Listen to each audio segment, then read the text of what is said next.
Politician by Edgar Allan Poe. Scene: Rome in the 16th century.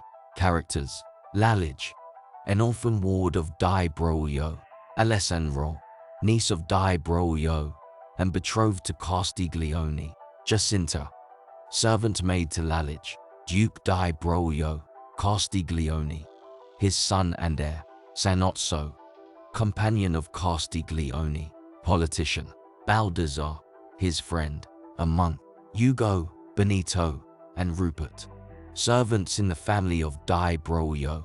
1. An apartment in the Palazzo of Di Broglio. Traces of a protracted revel. On a wine table, some candles burnt to the socket. Masks, a lute, a lady's slipper, cards and broken bottles are strewn about the floor and on the table. Enter Benito meeting Ugo intoxicated. Ugo. Oh.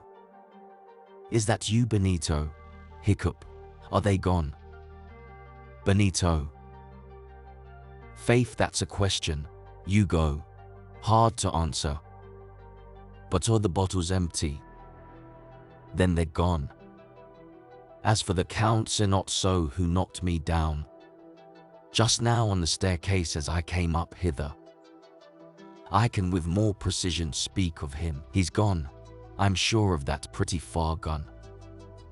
Ugo. Is the Bravo gone?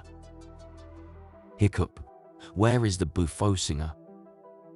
Did you say His Excellency had departed? Or all the fiddlers off? Hiccup. The devil go with them. I'm positively stupid for want of sleep. Benito.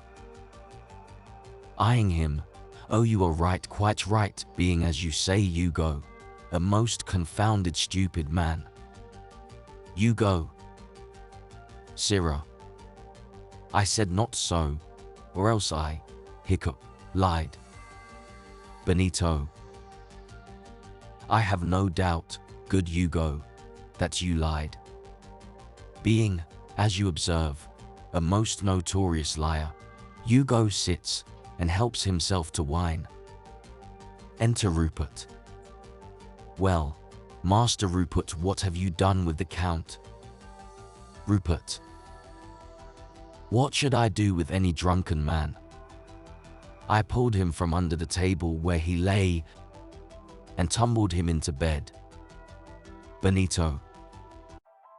I say, good Rupert. Can it be the Duke Di Broglio is acquainted with these untimely revels of his son?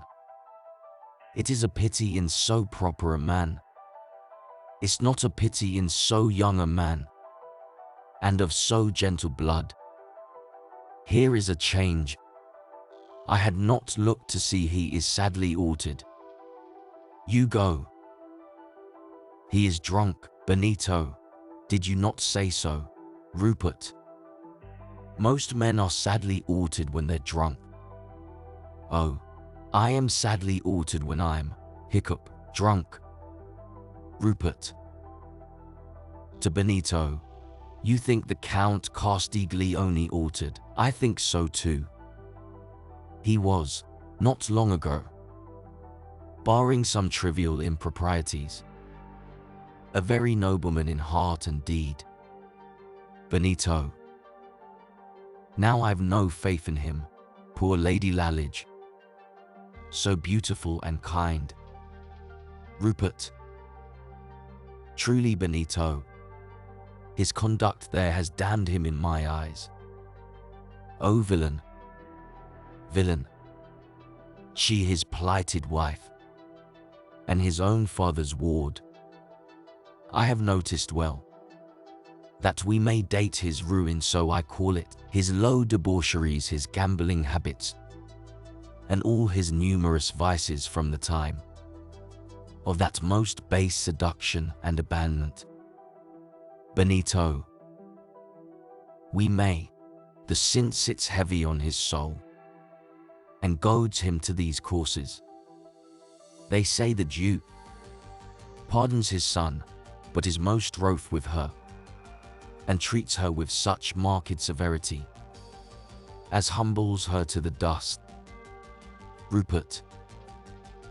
She sits alone, continually in her chamber with clasped hands. Jacinta tells me this. Benito. Our noble lady. I saw her yestereve through the lattice work of her chamber window, sobbing upon her knees, and ever and anon amid her sobs she murmured forth Castiglione's name. Rupert. She loves him still. Rupert. How will she bear, think you, the consummation of these nuptials? Tomorrow week, are they not? Benito. Most true. They are. Tomorrow week Castiglione weds his cousin Alessandro. She was the friend, the bosom friend of the fair Lady Lalage. Ere this mischance, I cannot bear to think on the despair of the young Lady Lalage. You go.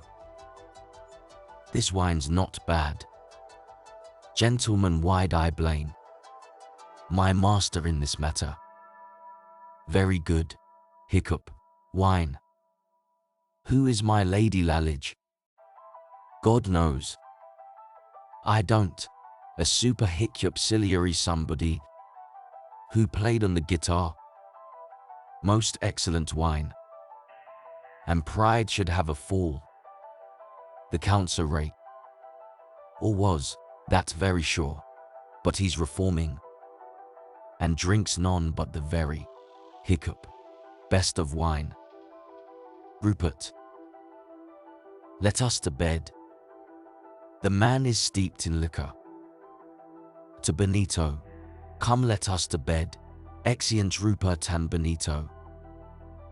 You go. Arousing. What did they say? To bed. Is it so late? Is it all gone? Very well. I will to bed anon. Enter Jacinta. Oh. Bless my eyes. Jacinta. Is it you? Jacinta. Why, yes it is, and yet it isn't. You go. There's a riddle. I was Jacinta yesternight, but now Madam Jacinta, if you please. So you go. You go. Sweetheart, I fear me. Hiccup. Very much. Hiccup. That you have been at the bottle, a pretty madam, truly. Jacinta. You may well say that, sir. You go very pretty. At all events, the Count Castiglione tells me I'm pretty drunk and dolt. Look here. Showing some jewels. You go. Hiccup. Where? Jacinta. Here. Look here. You go. Jacinta. Hiccup. Why, Jacinta? You do not mean to say the Count, my master, gave you those jewels? Jacinta. What if he did, friend? You go. What if he did? You go. Look here. I'll take my oath. I saw that very ring upon the finger, the middle, the four-no on the little finger of the Count. I'm, hiccup, done with you, Jacinta. Oh, you vile wretch. I'll, hiccup, not have you, Jacinta. I'm in despair. I'll, hiccup, do some desperate deed. I'm desperate. Jacinta. You're drunk. You go. I'm going to cut, Jacinta, your throat. Oh heaven. You go. To cut you all together. I'm gone, Jacinta. Going. Jacinta. pulling him back. Stop, you sniveling fool. Will you not see the jewels? Look you here. This brooch, these pearls, these rubies, don't you see? You go. Sulkily, I see. Jacinta.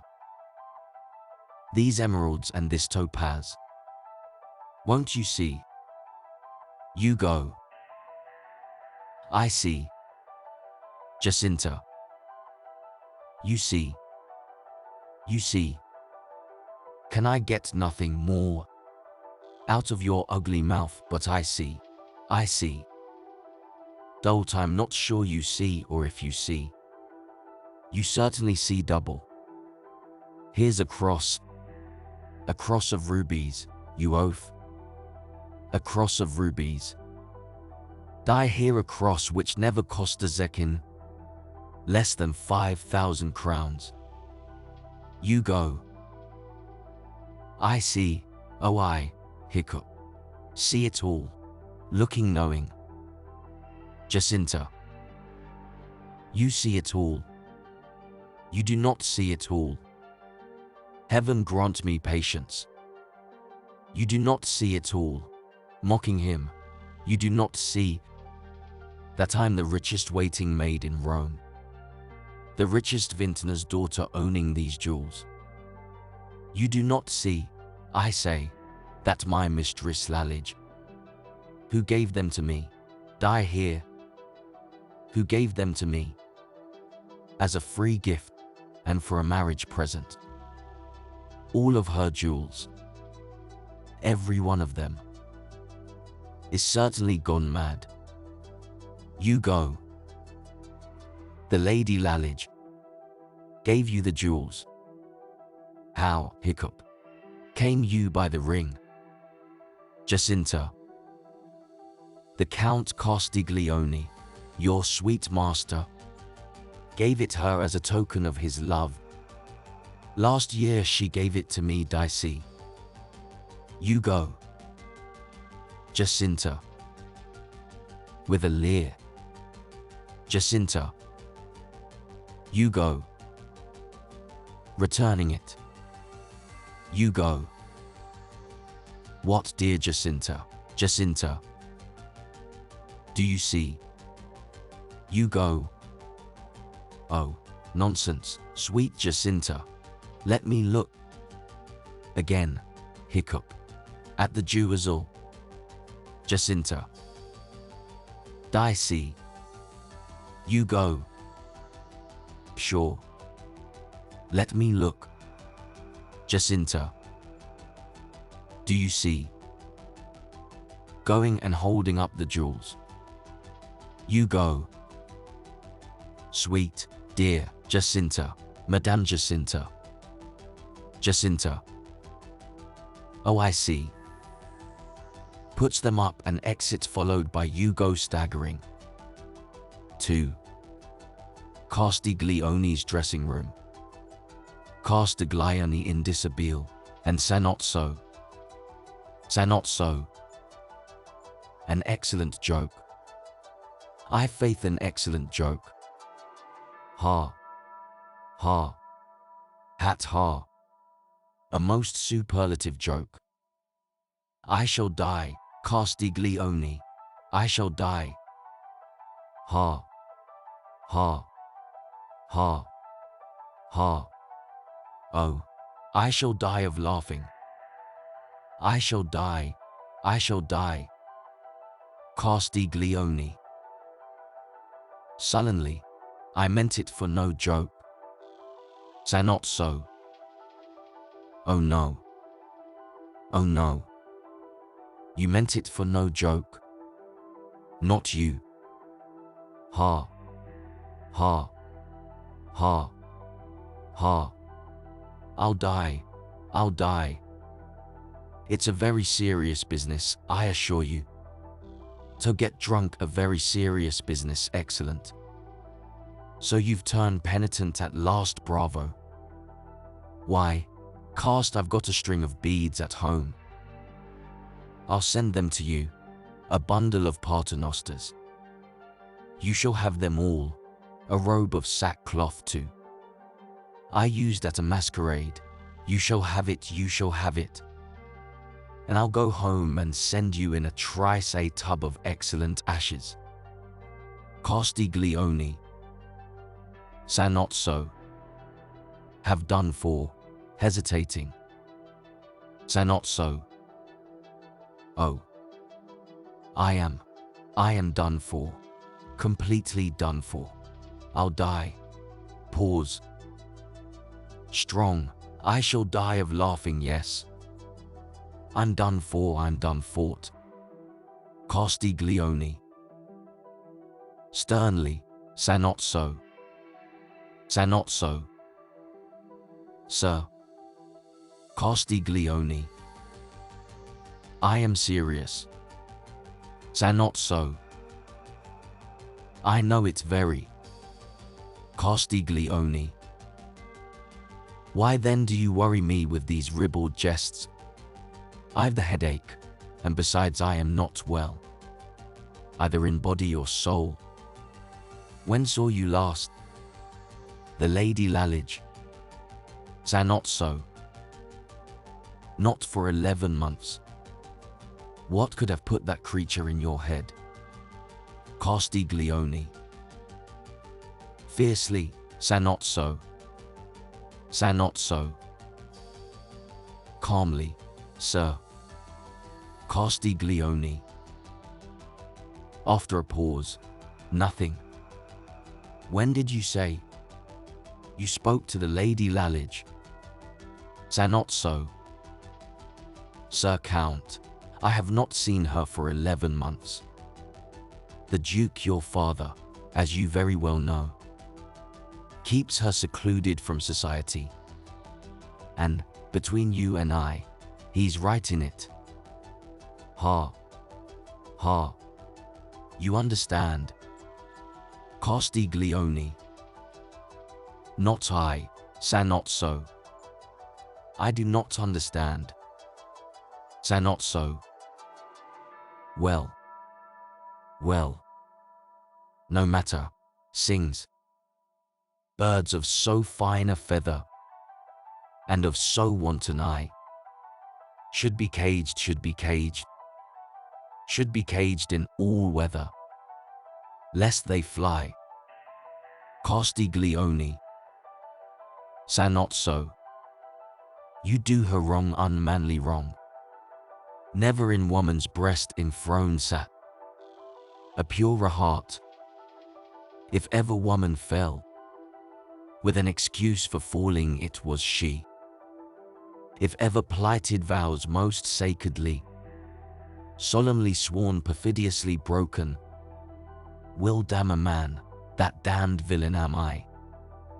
Young, ardent, beautiful, and loving well, and pure as beautiful, how could she think, how could she dream, being herself all truth, of my black perfidy? Oh, that I were not Castiglione, but some peasant hind, the humble tiller of some humble field, that I might dare be honest. Sa not so. Exceeding fine. I never heard a better speech in my life. Besides, you're right, oh. Honesty's the thing. Honesty, poverty, and true content, with the unutterable ecstasies of butternuts, gingerbread, and milk and water. Castiglione. Trying to suppress a smile. Sa not so. You are a fool. Sa not so. He's right again. My lord, I'm going home, ere I be tainted with your wisdomship. Good day. I crave your patronage, however, when you become a cardinal.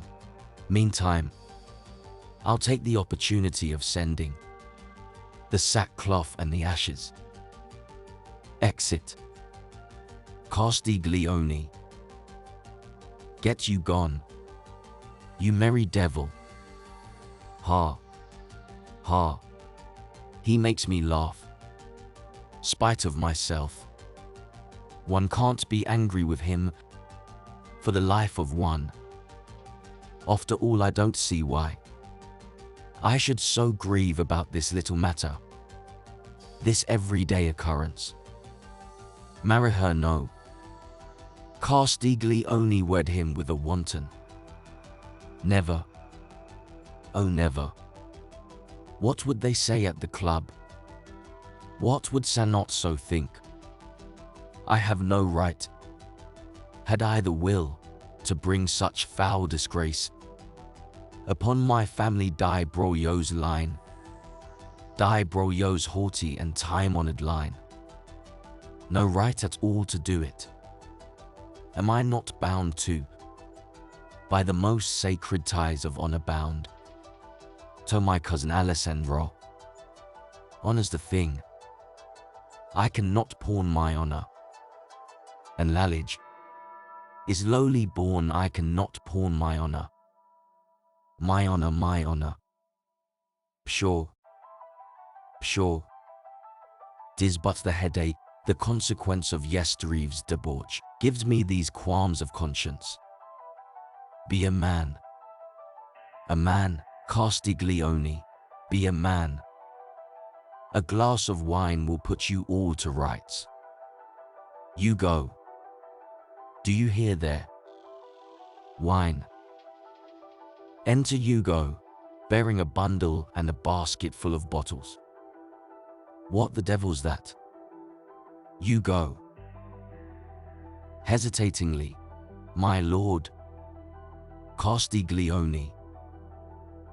What's that I say? Where is the wine? Hugo. My lord. The wine. Here is some wine, my lord, a dozen bottles, my lord. Castiglione. A dozen fools.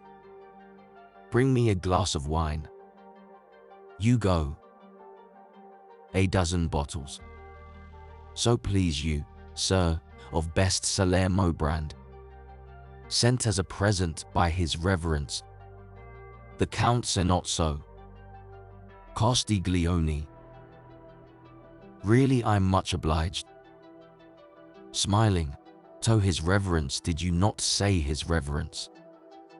Uncork a bottle, Hugo, and let me see what it is made of. Hugo. No, sir, you can't have any. Castiglione. How, sir? Not have it? What do you mean by that? Hugo. Not a drop, sir, not a drop. Castiglione. And why? You ass. Hugo.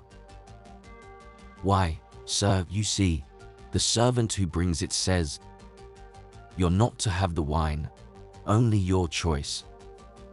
Castiglione. What does the idiot mean? Hugo. There's another present down in the hall, sir. You're to have your choice. Of the wine or of that? Castiglione. Blockhead. Why don't you bring the other present in? Hugo. Sir. Castiglione.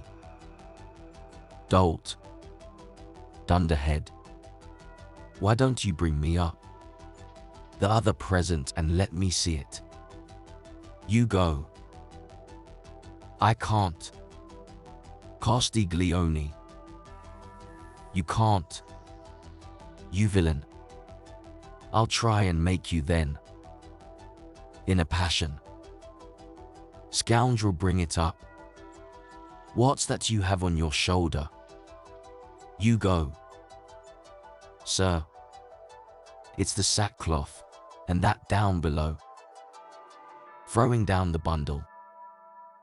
It's a monstrous stub of ashes, I can't lift it. Castiglione. A monstrous stub of ashes. Sanozzo's a fool. Ha. Hat ha, ha, too bad upon my soul. A tub of ashes, too bad. I can't be angry if I should die for it to have my choice, the wine or the ashes. You go, send word to the Count. Ha, ha, ha, ha. You go send word to the Count. I'll keep the wine, and he may have the ashes. Stay. Tell him I've been thinking of what he said he knows, and that I'll meet him at the masquerade, and afterwards crack a bottle. Exit you go, with him and the buffo singer. Ha, ha, ha. Only to think of that. A tub of ashes. Ha, ha, ha, ha. I can't be angry with him. He's a fine fellow after all, sa not so. Exit. 3. Rome. A hall in a palace. Alessandrand Castiglione. Alessandro, thou art sad, Castiglione. Castiglione, sad. Not I. Oh, I'm the happiest man in Rome. A few days more, thou knowest, my Alessandro will make them mine. Oh, I am very happy. Alessandro, methinks thou hast a singular way of showing thy happiness. What ails thee, cousin of mine? Why didst thou sigh so deeply? Castiglione. Did I sigh? I was not conscious of it. It is a fashion. A most silly fashion I have. When I am very happy. Did I sigh? Sighing. Alessandro. Thou didst. Thou art not well. Thou hast indulged too much of late, and I am vexed to see it. Late hours and wine, Castiglione, these will ruin thee. Thou art already altered, thy looks are haggard, nothing so wears away the constitution as late hours and wine. Castiglione. Musing, nothing, fair cousin, nothing, not even deep sorrow, wears it away like evil hours and wine. I will amend. Alessandro. Do it. I would have the drop. Thy riotous company, two fellows low-born, ill suit the like with old Di Broglio's heir, and Alessandra's husband. Castiglione. I will drop them. Alessandro. Thou wilt thou must. Attend thou also more. To thy dress and equipage they are over plain. For thy lofty rank and fashion much depends upon appearances. Castiglione. I'll see to it. Alessandro. Then see to it. Pay more attention, sir. To a becoming carriage much thou wantest. Indignity. Castiglione. Much, much, oh much I want. Improper dignity. Alessandro. Haughtily. Thou mockest me, sir. Castiglione. Abstractedly. Sweet, gentle Lalage. Alessandro. Heard I aright? I speak to him, he speaks of Lalage. Sir Count. Places her hand on his shoulder. What art thou dreaming? He's not well. What ails thee, sir? Castiglione. Startling, cousin.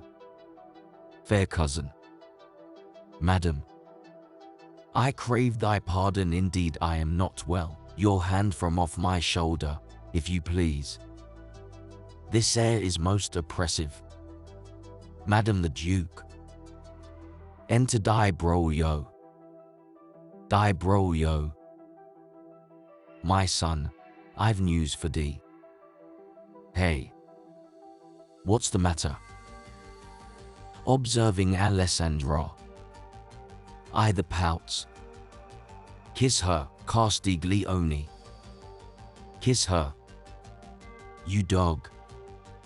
And make it up, I say, this minute. I've news for you both. Politician is expected. Hourly in Rome politician, Earl of Leicester. We'll have him at the wedding. 'Tis his first visit to the imperial city. Alessandro. What?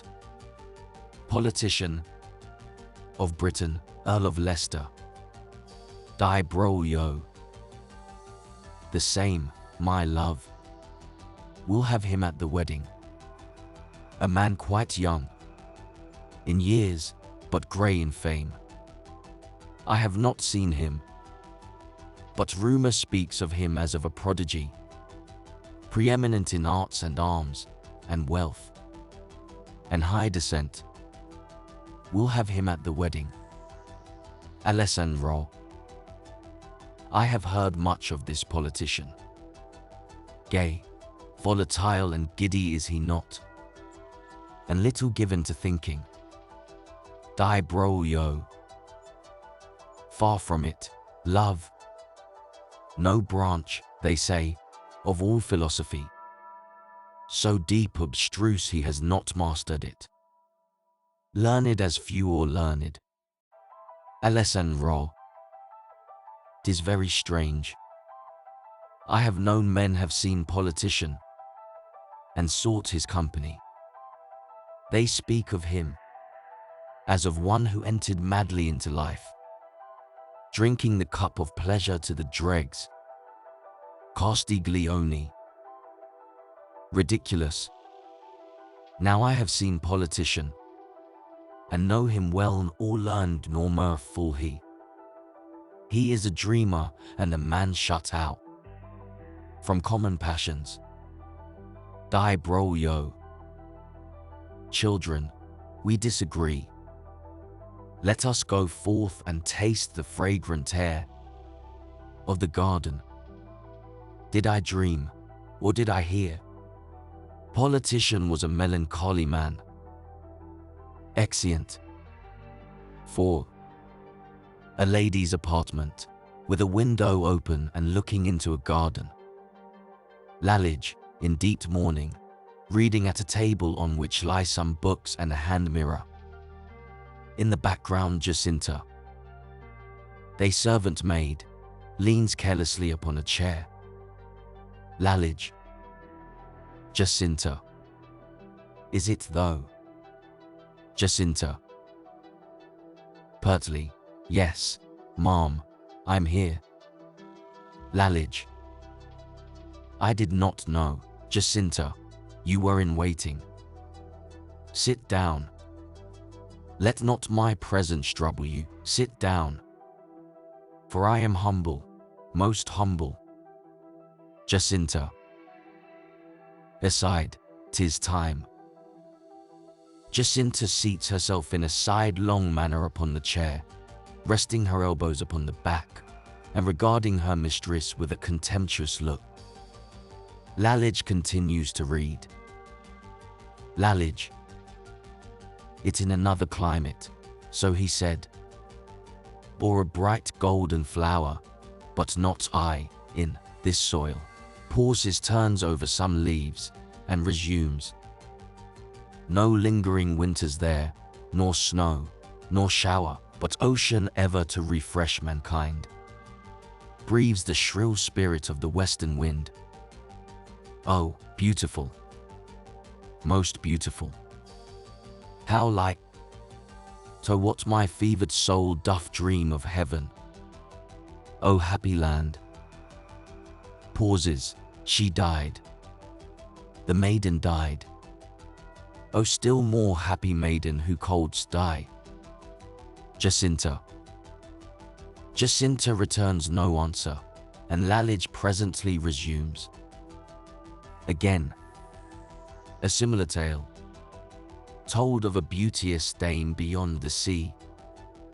Thus speaketh one Ferdinand in the words of the play. She died full young, one Barsola answers him. I think not so, her infelicity seemed to have years too many, our luckless lady.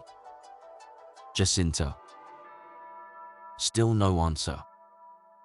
Here's a fast and a story, but like very like in its despair, of that Egyptian queen, winning so easily, 1,000 hearts losing at length her own. She died. Thus endeth the history, and her maids lean over and weep, two gentle maids. With gentle names Iarose and Chomian, Rainbow and Dove. Jacinta. Jacinta. Pettishly. Madam, what is it? Lalage. Wilt thou, my good Jacinta, be so kind as go down in the library and bring me the holy evangelists? Jacinta. Sure. Exit.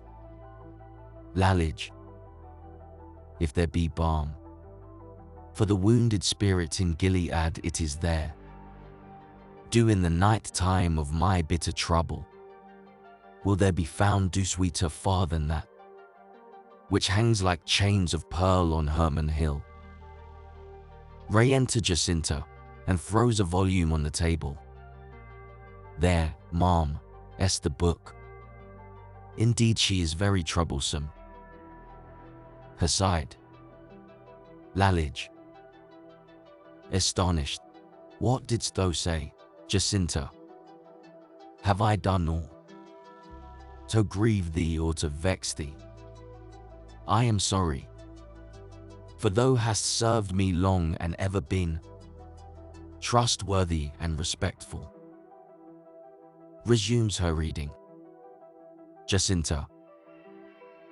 I can't believe she has any more jewels. No, no, she gave me all. Her side. Lalage.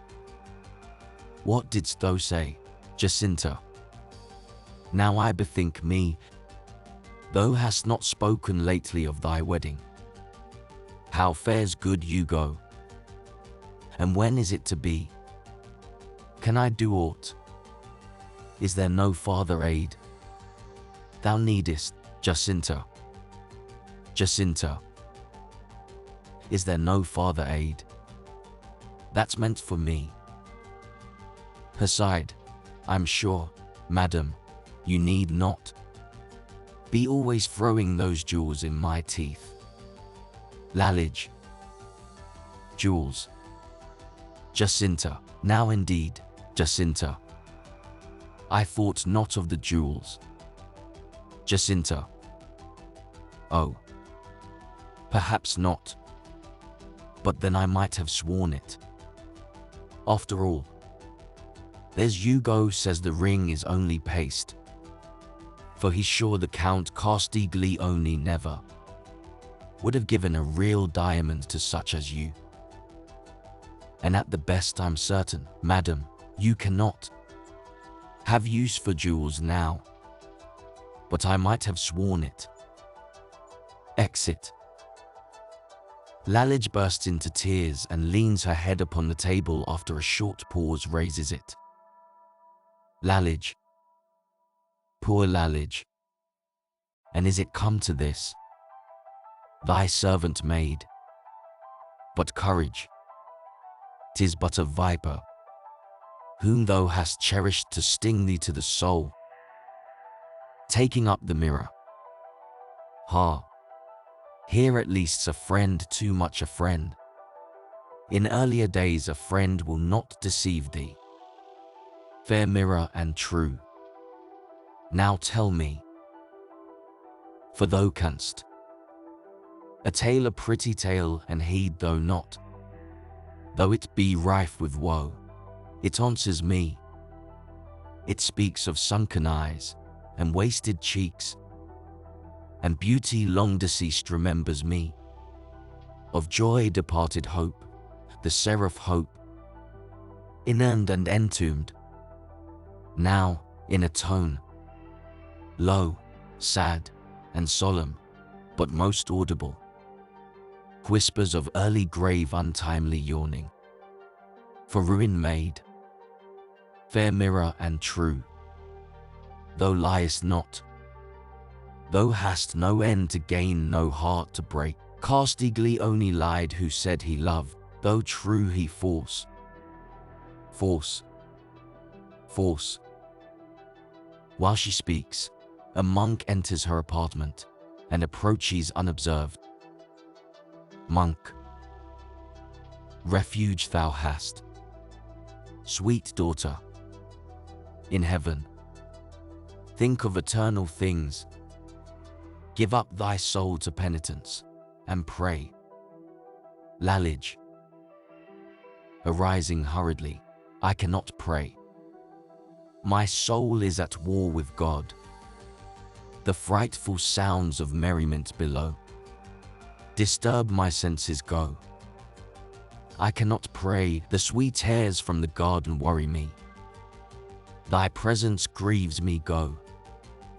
Thy priestly raiment fills me with dread, thy ebony crucifix with horror and awe. Monk. Think of thy precious soul. Lalage. Think of my early days. Think of my father and mother in heaven. Think of our quiet home and the rivulet that ran before the door. Think of my little sisters. Think of them. And think of me. Think of my trusting love and confidence, his vows, my ruin. Think of my unspeakable misery. Be gone. Yet stay. Yet stay. What was it thou saidst of prayer and penitence? Didst thou not speak of faith and vows before the throne? Monk. I did. Lalage. 'Tis well. There is a vow where fitting should be made, a sacred vow, imperative and urgent. A solemn vow. Monk. Daughter. This zeal is well. Lalage. Father.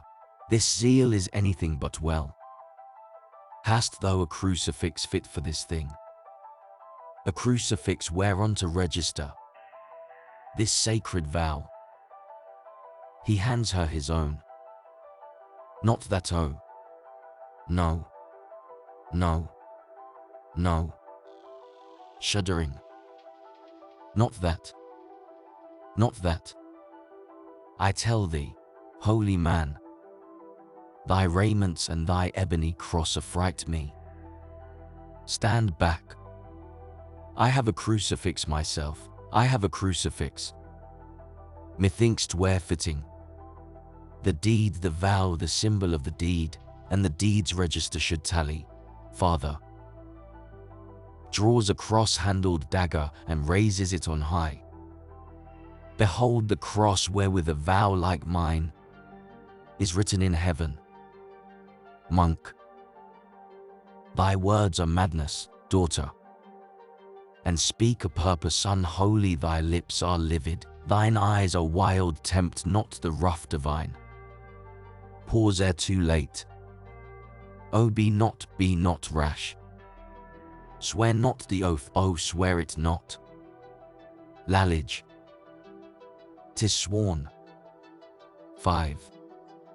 A room in the palace of Di Broglio. Di Broglio and Castiglione. Castiglione. About 20 or 30 lines are lost from the manuscript. Undoubtedly. Duke. Why do you laugh? Castiglione. Indeed, I hardly know myself. Stay. Was it not? On yesterday we were speaking of the Earl Politician. Yes, it was yesterday. Alessandro, you and I, you must remember. We were walking in the garden. Duke. Perfectly. I do remember it. What of it? What then? Castiglione. Oh, nothing at all. Duke. Nothing at all. It is most singular now that you should laugh. At nothing at all. Castiglione. Most singular. Duke. Look you, Castiglione, be so kind as tell me, sir, at once what is't you mean? What are you talking of? Castiglione. Was it not so? We differed in opinion touching him. Duke, him. Whom? Castiglione. Why, sir, the Earl Politician. Duke. The Earl of Leicester. Yes. Is it he you mean? We differed indeed. If I now recollect, the words you used were that the Earl you knew was neither learned nor mirthful. Castiglione. Ha. Ha. Now did I. Duke. That did you, sir, and well I knew at the time.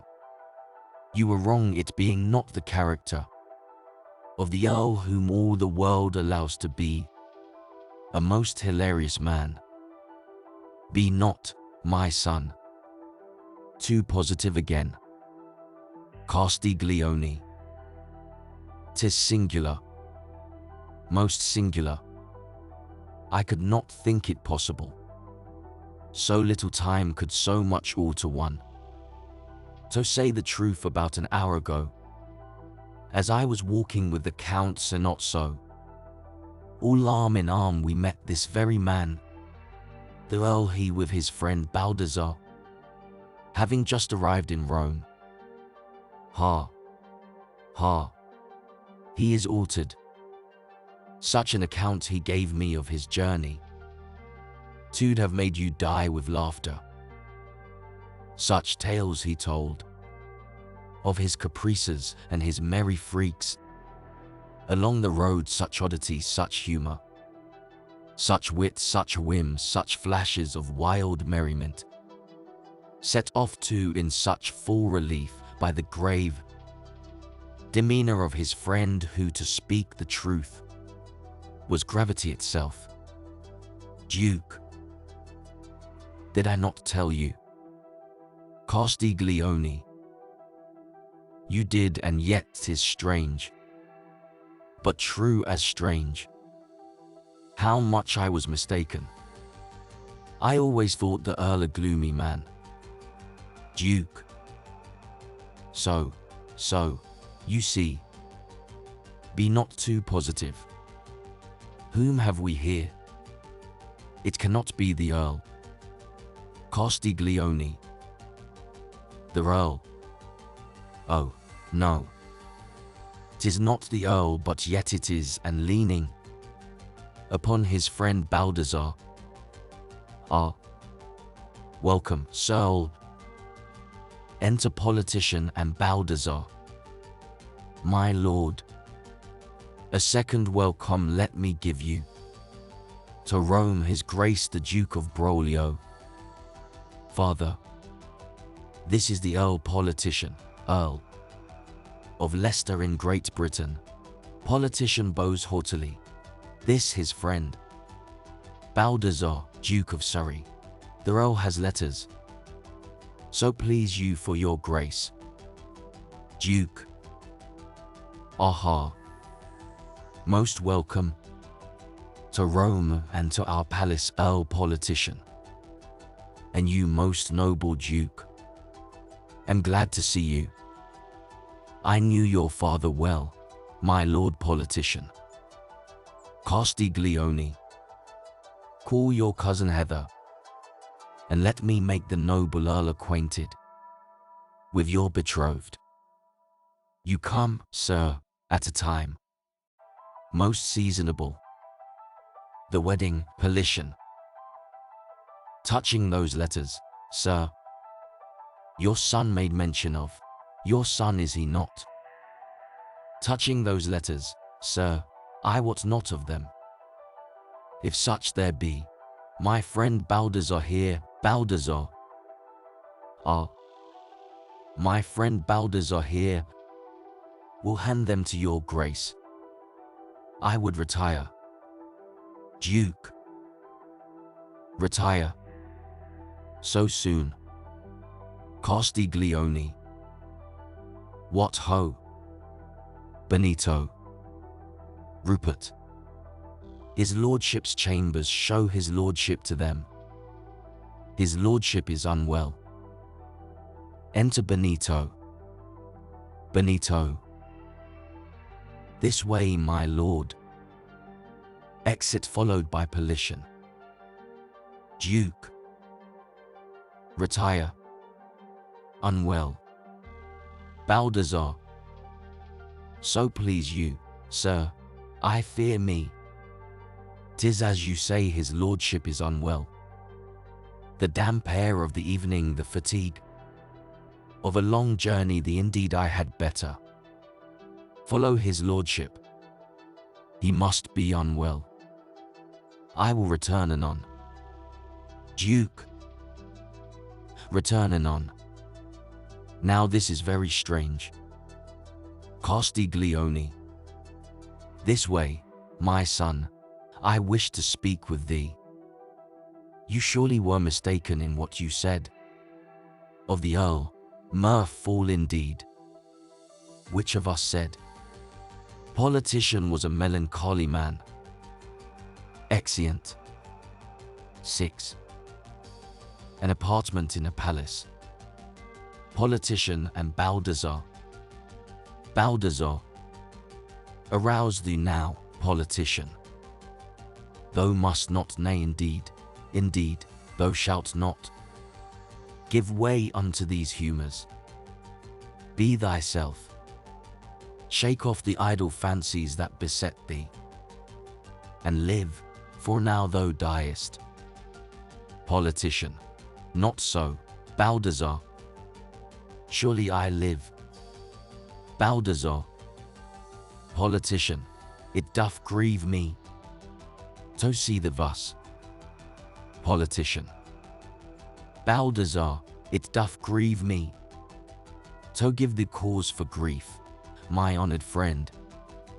Command me, sir. What wouldst thou have me do? At thy behest I will shake off that nature which from my forefathers I did inherit, which with my mother's milk I did imbibe, and be no more politician, but some other. Command me, sir. Baldassar. To the field, then to the field, to the senate or the field. Politician. Alas. Alas. There is an imp would follow me even there. There is an imp have followed me even there. There is what voice was that? Baldassar. I heard it not. I heard not any voice except thine own, and the echo of thine own. Politician. Then I but dreamed. Baldassar. Give not thy soul to dreams. The camp, the court, befit the fame awaits, the glory calls, and her the trumpet tinged thou wilt not hear. In hearkening to imaginary sounds and phantom voices. Politician. It is a phantom voice. Didst thou not hear it then? Baldassar. I heard it not. Politician. Thou heardst it not. Baldassar. Speak no more. To me, politician, of thy camps and courts. Oh, I am sick, sick, sick, even unto death, of the hollow and high-sounding vanities of the populous earth. Bear with me yet a while.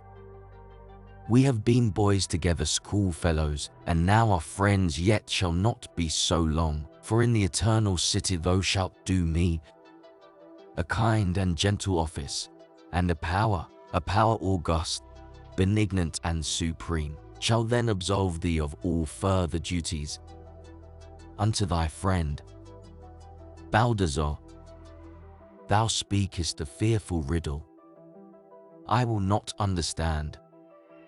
Politician, yet now as fate approaches, and the hours are breathing low, the sands of time are changed to golden grains, and dazzle me, Baldassar. Alas, alas, I cannot die, having within my heart so keen a relish for the beautiful, as hath been kindled within it. Methinks the air is balmier now than it was wont to be. Rich melodies are floating in the winds. A rarer loveliness bedecks the earth, and with a holier lustre the quiet moon sitteth in heaven. Hist, hist, thou canst not say, thou hearest not now, Baldassar. Baldassar, indeed I hear not. Politician, not hear it. Listen now, listen. The faintest sound, and yet the sweetest that ear ever heard. A lady's voice, and sorrow in the tone. Baldassar, it oppresses me like a spell. Again, again, how solemnly it falls into my heart of hearts. That eloquent voice, surely I never heard, yet it were well had I but heard it with its thrilling tones in earlier days. Baldassar, I myself hear it now. Be still. The voice, if I mistake not greatly, proceeds from yonder lattice which you may see. Very plainly through the window it belongs, does it not? Unto this palace of the Duke. The singer is undoubtedly beneath the roof of His Excellency, and perhaps is even that Alice and Ra of whom he spoke, as the betrothed of Castiglione, his son and heir. Politician, be still. It comes again. Voice, very faintly. And is thy heart so strong as for to leave me thus, who have loved thee so long, in wealth and we're among? And is thy heart so strong as for to leave me thus? Say nay, Baldassar. The song is English, and I oft have heard it in merry England, never so plaintively. Hist, hist, it comes again. Voice, more loudly. Is it so strong as for to leave me thus, who have loved thee so long, in wealth and we're among? And is thy heart so strong as for to leave me thus? Say nay, Baldassar. 'Tis hushed and all is still. Politician, all is not still. Baldassar, let us go down. Politician, go down. Baldassar, go. Baldassar, the hour is growing late, the Duke awaits us. Thy presence is expected in the hall below. What ails thee, O politician? Voice, distinctly, who have loved thee so long, in wealth and we're among? And is thy heart so strong? Say nay, Baldassar. Let us descend. 'Tis time. Politician, give these fancies to the wind. Remember, pray, your bearing lately savoured much of rudeness. Unto the Duke, arouse thee. And remember, politician, remember, I do. Lead on. I do remember. Going. Let us descend. Believe me, I would give. Freely would give the broad lands of my earldom. To look upon the face hidden by yon lattice, to gaze upon that veiled face, and hear once more that silent tongue. Baldassar, let me beg you, sir, descend with me, the Duke may be offended. Let us go down, I pray you. Voice loudly, say nay. Say nay. Politician. Aside, 'tis strange. 'Tis very strange, methought the voice chimed in with my desires and bade me stay. Approaching the window, sweet voice, I heed thee, and will surely stay. Now be this fancy, by heaven, or be it fate, still will I not descend. Baldassar, make apology unto the Duke for me. I go not down tonight. Baldassar, your lordship's pleasure shall be attended to. Good night, politician. Politician. Good night, my friend. Good night. 7. The gardens of a palace moonlight. Lalage and politician. Lalage. And dost thou speak of love to me, politician? Dost thou speak of love to Lalage? Always me. This mockery is most cruel indeed. Politician. Weep not. Oh, sob not thus. Thy bitter tears will madden me. Oh, mourn not, Lalage, be comforted. I know it all. And still I speak of love. Look at me, brightest and beautiful Lalage. Turn here thine eyes. Thou askest me if I could speak of love, knowing what I know, and seeing what I have seen. Thou askest me that, and thus I answer thee, thus on my bended knee I answer thee. Kneeling. Sweet Lalage, I love thee, love thee, love thee. Through good and ill, through weal and woe I love thee. Not mother, with her firstborn on her knee, thrills with intenser love than I for thee. Not on God's altar, in any time or clime, burned there a holier fire than burneth now within my spirit for thee. And do I love, carising, even for thy woes I love thee, even for thy woes, thy beauty and thy woes. Lalage.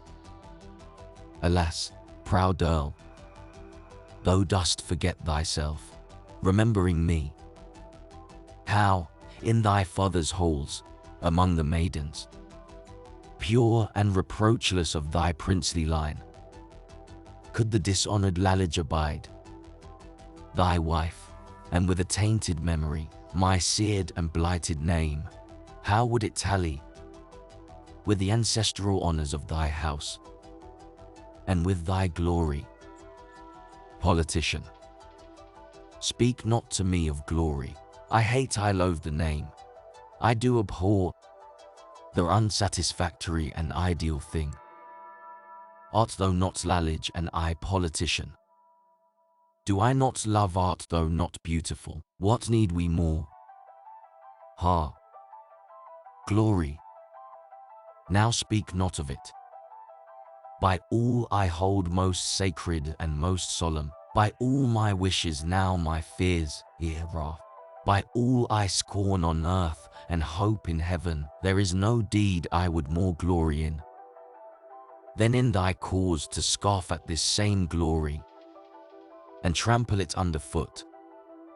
What matters it, my fairest and my best, that we go down unhonored and forgotten into the dust, so we descend together,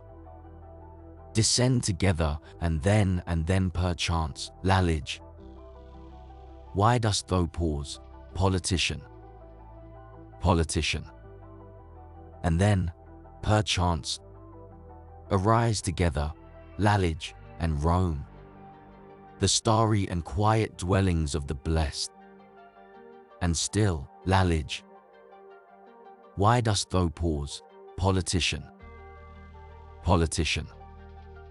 and still together, Lalage, now Earl of Leicester, thou lovest me, and in my heart of hearts, I feel thou lovest me truly. Politician, oh, Lalage, throwing himself upon his knee, and lovest thou me?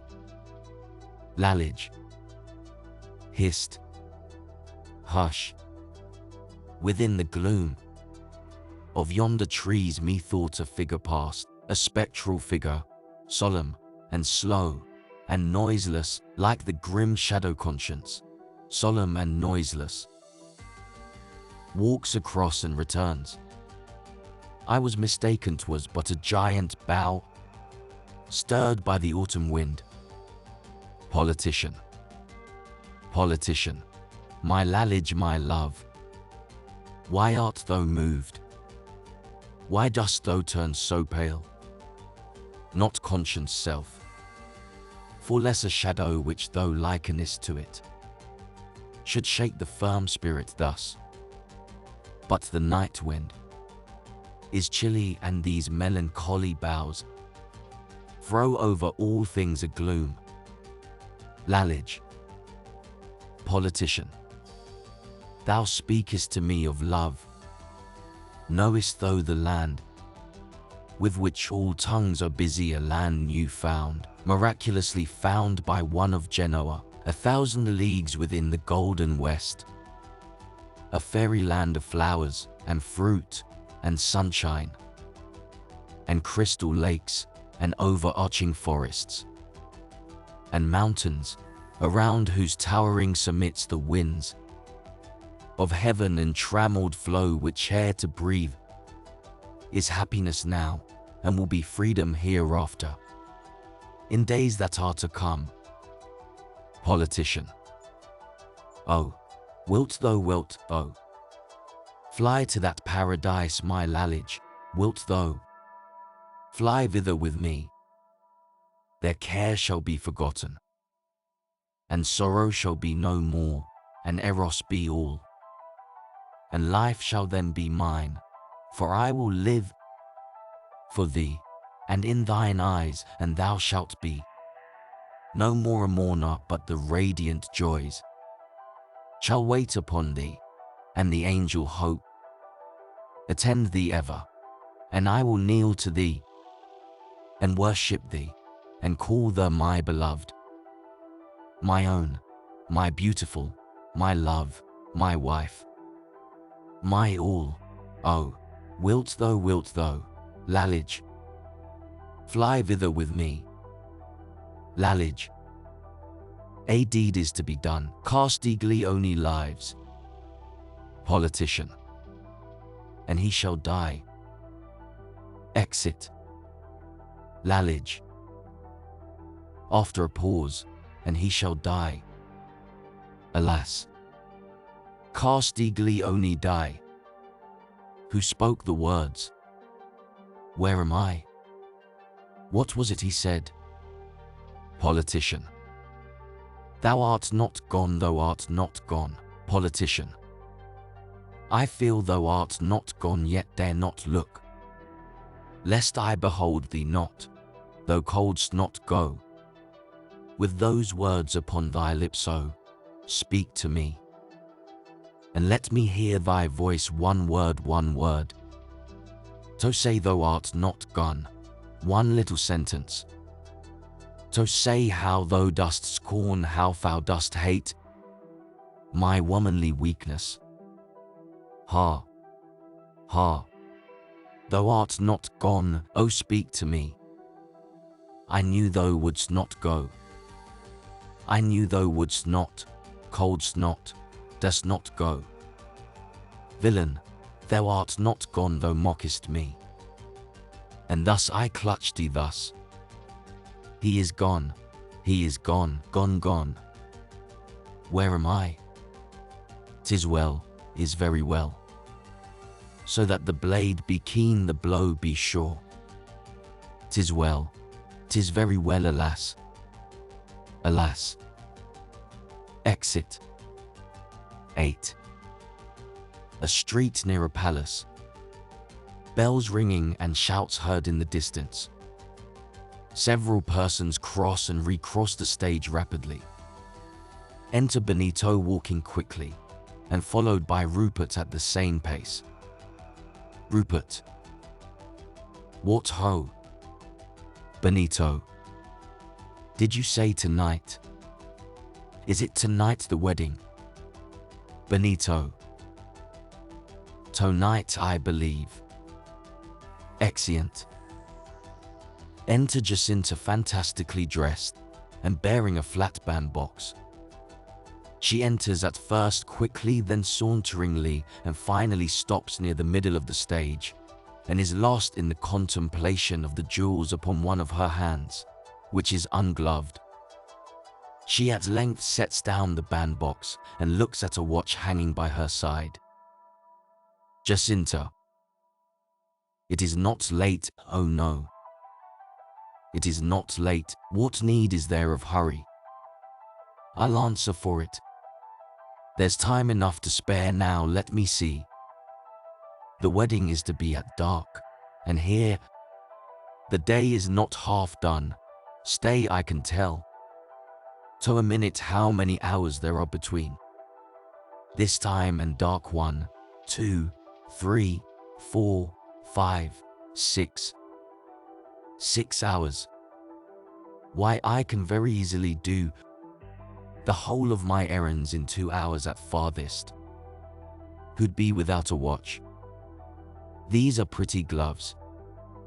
I will not walk myself to death at all. I won't, I'll take my time. Seats herself on a bank and kicks the bandbox to and fro with an air of nonchalance. Benito recrosses the stage rapidly with a bundle. Look you, Benito. Benito. I say, Benito. Don't you hear? The impudent varlet not to answer me. The wretch not even to deign to condescend. To see me, as I sit upon the bank, looking so like a lady. I'm a lady.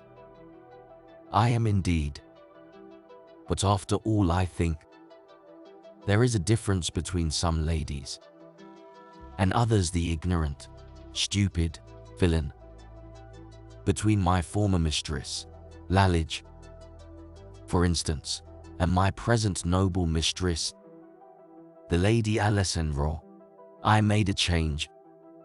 For the better, I think, indeed I'm sure of it. Besides, you know it was impossible, when such reports have been in circulation, to stay with her now. She'd nothing of the lady about her, not a tittle. One would have thought she was a peasant girl. She was so humble. I hate all humble people. And then she talked to one with such an air of condescension. And she had not common sense of that, I'm sure. Or would she? Now I ask you now, Jacinta. Do you, or do you not suppose your mistress had common sense or understanding when she gave you all these jewels? Rupert recrosses the stage rapidly and without noticing Jacinta. That man's a fool. Or he would not be in a hurry, he would have stopped. If he had not been a fool, he would have stopped, taken off his hat, and, making a low bow, said, "I am most superlatively happy to see you, Madam Jacinta." "Well, I don't know. Some people are fools by nature, some have a talent for being stupid. Look at that ass now, Hugo. He thinks I'll have him, but oh no, I couldn't. He might as well, for all the use he makes of it, have been born without a head. Hey Ro, what's this?" "Oh, it's the paper that my lady gave me, with the list of articles she wants: 10 yards of taffeta, 16 of gold brocade, and 10 of Genoa velvet. 1, 2, 3. As she counts, she tears a slip from the paper at each number and arranges it on the floor in an abstracted manner. 4, 5, 6, 7, that's it now. 8, 9, 10.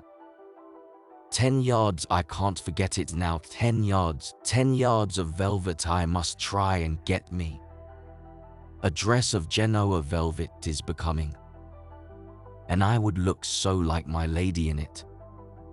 Methinks I see her now. Oh, she's a lady, worth serving indeed, though she has airs and graces and dignity. Yes, she has dignity."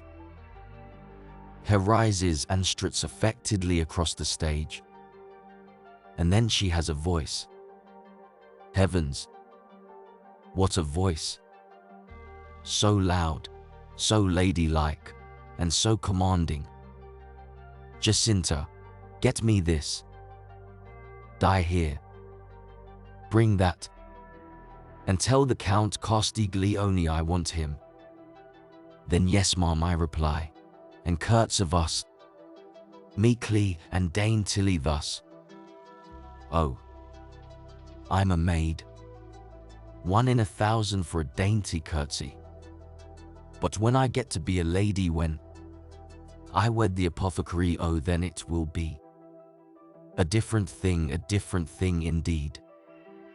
I'll play my lady to a T, that will I. I'll be all dignity, and I'll talk thus: "You go, you villain. You go shall be my servant." During this part of the soliloquy, Hugo enters unperceived and in his astonishment treads upon the bandbox and remains with his foot in it, as if stupefied. "You go, you villain. Look you here, you rascal. You good for nothing, idle, lazy scoundrel. What are you doing here? Begone, you ugly, you silly, sulky, dirty, stupid idiot. Be gone, I say, this minute. Get out, you viper. Get out, you jackass. Out, you vagabond." And then if he's not gone in half a moment, I'll turn about and let him have it. Seeing Hugo, whom she encounters in turning round, "Who's this?" "It's he, by all that's good. It is himself."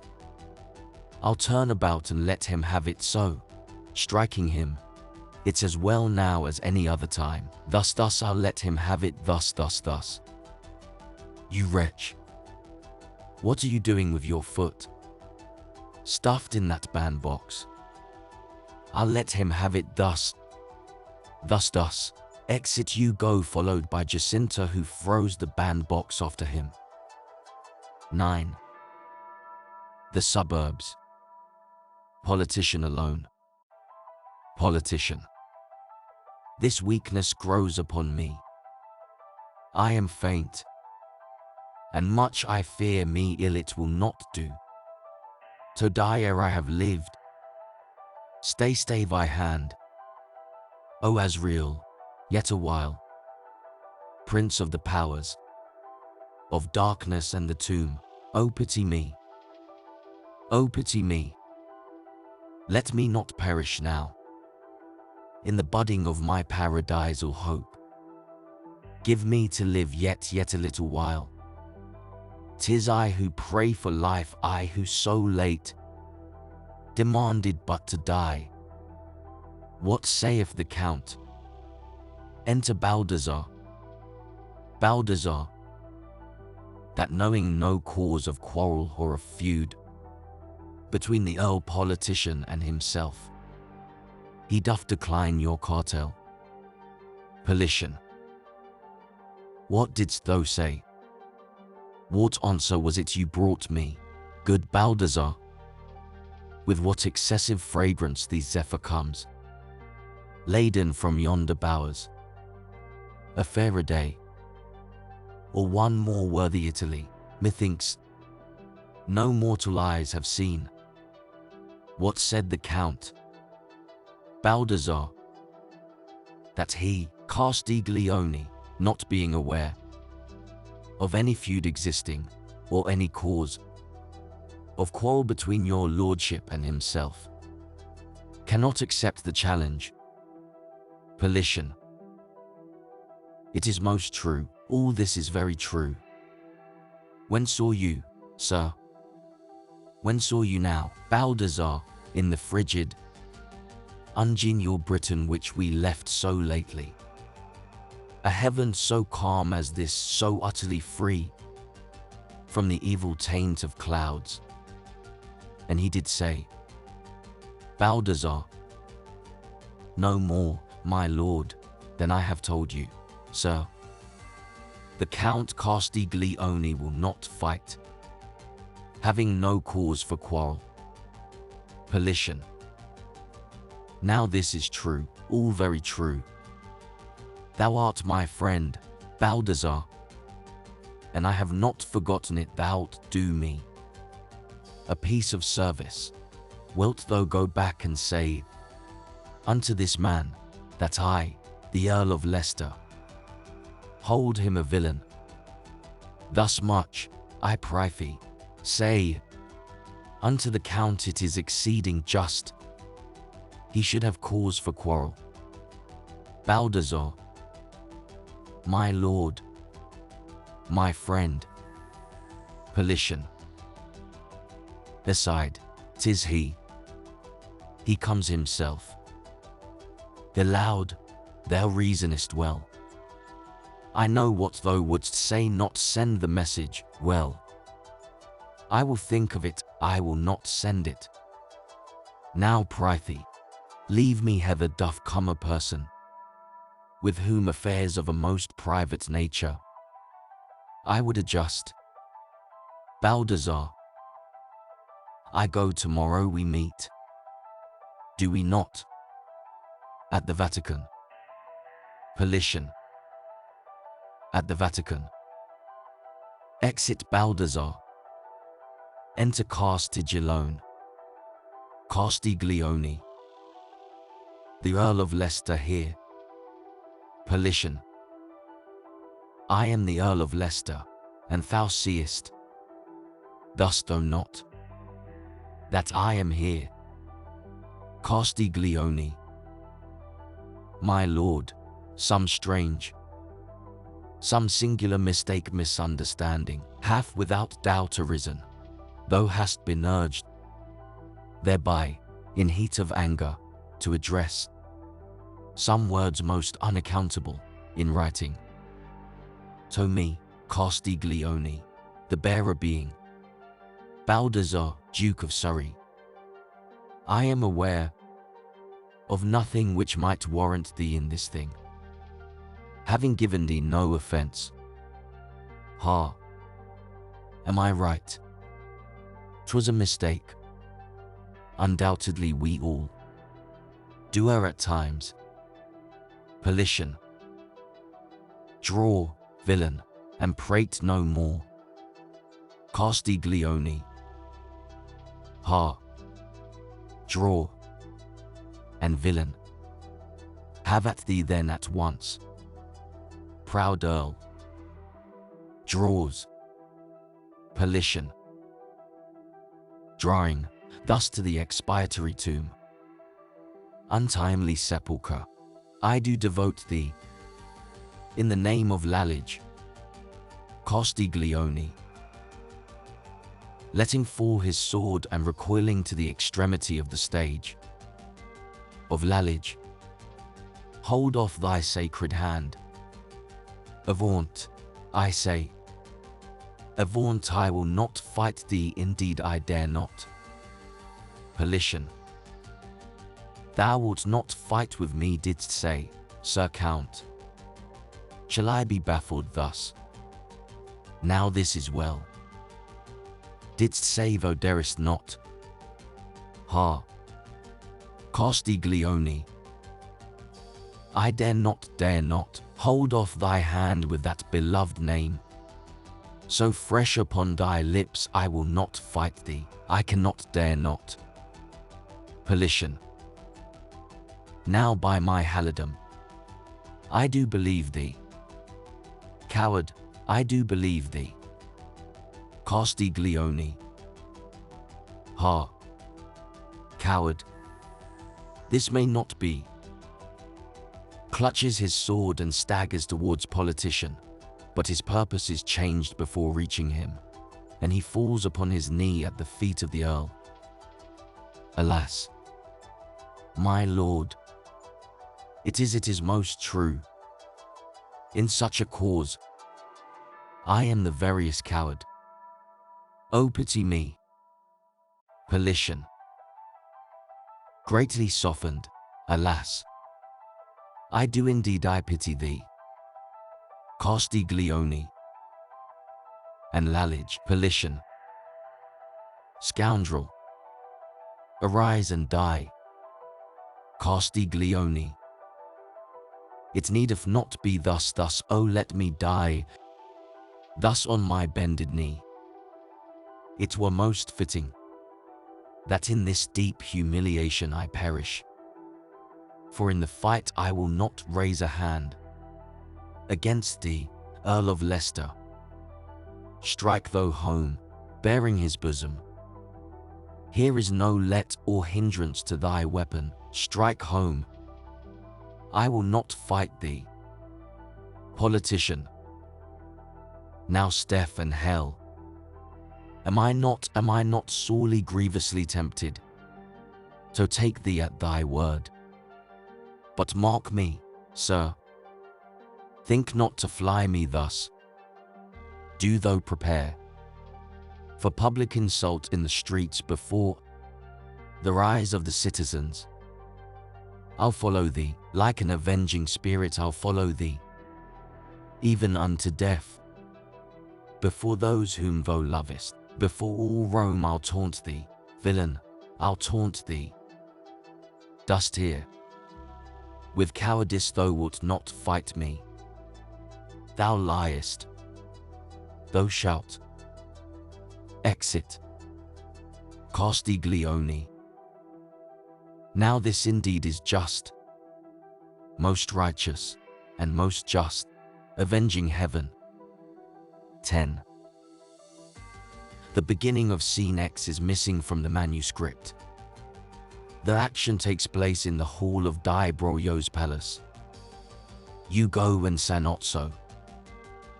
You go, that's flat, uttered with a curse. Say not so. DD if he does, that's flat. Why yes, that's flat. Extremely flat and candid and so forth and sociable and all that kind of thing. Damned if you do. Look you ignoramus. What is it you mean? Is it your fixed intention to lie all day in that especial manner? If so, pray let me know. You go. I'll let you know nothing about it, and for the best of reasons. In the first place, sir, I did not hear a word Your Honor said, and in the second, sir, I cannot talk at all. It's very strange. You can't perceive I'm dead. Say not so. It's very strange. I can't perceive you're dead. Soho. I see. Her sighed. I've heard before that such ideas as these have seized on human brains, still not believing the matter possible. Ha. Ha. I have it. I wish to see the Count. He'll not admit me being in the dumps about this little matter touching Politian, who in the public streets called him a coward on yesterday forenoon. Set him a-laughing once, and he'll forget both the Earl and himself. I'd better trifle now. I'll make this idiot go and tell the Count that he's deceased. If so, the game is up. Aloud, so you're dead, eh? Come now, come, you go. Be candid with me, is it indeed a fact? And are you really dead? You go. Not, sir, exactly dead, so to say, but having just committed. Philo D say, I'm what they call deceased. Say not so. Oh, I perceive it's positively so. Poor soul, he's gone.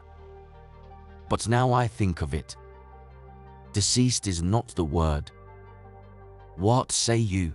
You go. Deceased is not the proper word to express your case with due exactitude. Perhaps defunct would suit it better. You go. Sir, I'm defunct. Say not so. Ah, very well. Then I shall tell your master that you're defunct, or stop, suppose I say, I think there would be more of dignity in saying, Sir Count, your worthy servant you go, not being dead, nor yet to say deceased, nor yet defunct, but having unluckily made way with himself, that's Philo D say you no go, hath now departed this life. You go, say that, sir, say that. For now, upon consideration, I think I have departed this life. Say not so. I'll say it. I will inform the Count, but not so fast. I'm wrong, I must not do it. It were against all rules of etiquette. This is a matter demanding due consideration. You go. One of the last importance. Do you not think? You see, I yield unto your better judgment. Do you not think it were more fitting, sir? More decorous, you know, you understand me. More delicate, more proper, and all that you should tell the circumstance yourself unto the Count. Ha! Do you take me, sir? 'Tis the better plan, is it not? You go. Why, yes, it is. Say not so. Undoubtedly it is. You are right. Get up.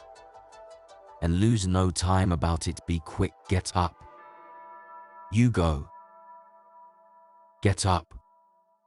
I can't, sir. I've been dead an hour and am stiff, as you perceive. Say not so. Well, yes, I do. You are a little stiff, all very true. I most sincerely pity you, but, sir, could you not, think you, by a desperate effort, contrive to stir a little? Let me help you. Poor. This will never do. Why, bless me, sir. Perhaps you're not aware that in short, the day is very sultry, and that a corpse in very hot weather won't keep. You take me, sir. My nose is delicate, and to be plain, you smell, sir. Yes, you smell. Come now, be quick. Indeed, I will not answer for the consequence of any longer stay. Sir, you may drop to pieces. You go. Good God. That's true. Lend me your hand, sir, do. Say not so. Ah, that is well. Extremely well attempted. Sir, I am glad to see you on your legs, a little stiff. No matter. Not ungraceful in a corpse. Now, sir, this leg a little farther, that's it. Most excellent. Ah, that is exquisite. Now, sir, the left, you have a genius. You go. For putting out a leg. Pray, sir, proceed. Superlative. Now that's what I call walking. Magnificent. A little farther, sir. Farewell. Now recollect, you tell the Count as I directed, you've departed. This life you're dead, deceased, defunct, and all that sort of thing. Ha. Ha. Ha. Ha. 11.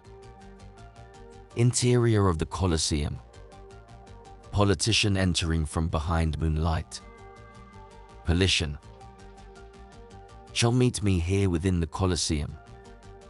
Type of the antique Rome, rich reliquary of lofty contemplation left to time by buried centuries of pomp and power. At length, after so many days of weary pilgrimage and burning thirst for the springs of lore that in our lie, I stand, an altered and an humble man, amid thy shadows, and so drink within my very soul thy grandeur, gloom and glory.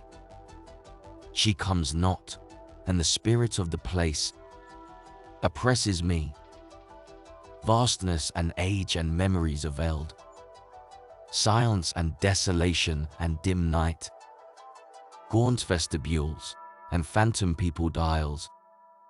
I feel ye now, I feel ye in your strength. O spells more sure than e'er judge and king taught in the gardens of Gethsemane. O spells more potent than the rap Chaldee ever drew down from out the quiet stars. She comes not, and the moon is high in heaven. Here where a hero fell, the column falls. Here where the mimic eagle glared in gold, a secret vigil holds the swather bat. Here where the dames of Rome their yellow hair waved to the wind, now wave the reed and thistle. Here where on ivory couch the Caesar, on bed of moss lies gloating the foul adder. Here where on golden throne the monocled glides spectre like unto his marble home, lit by the wan light of the horned moon, the swift and silent lizard of the stones. These crumbling walls, these tottering arcades, these mouldering plinths, these sad and blackened shafts, these vague entablatures, this broken frieze, these shattered cornices, this wreck, this ruin, these stones, alas, these grey stones, are they all of the great and the colossal left by the corrosive hours to fate and me? Not all the echoes answer me, not all prophetic sounds and loud arise forever from us and from all ruing unto the wise. As from the granite Memnon to the sun, we rule the hearts of mightiest men. We rule with a despotic sway all giant minds. We are not desolate, we pallid stones. Not all our power is gone, not all our fame, not all the magic of our high renown, not all the wonder that encircles us, not all the mysteries that in us lie, not all the memories that hang upon and cling around about us as a garment, clothing us in a robe of more than glory. Enter Lalage wildly. She comes, Lalage. I come. And now the hour is come for vengeance, or will never. So, the priest is standing by the altar, the robed priest, and by him the bride, so beautiful the bride, and in a bride's array, and by the bride, the bridegroom, where art thou? Politian. 'Tis true, where am I? Not where I should be. By the God of heaven, I'll mar this bride life at the altar's foot. The bridegroom dies. Exit. Lalage. Away, away, farewell, farewell, Castiglione, and farewell, my hope in heaven. Exit.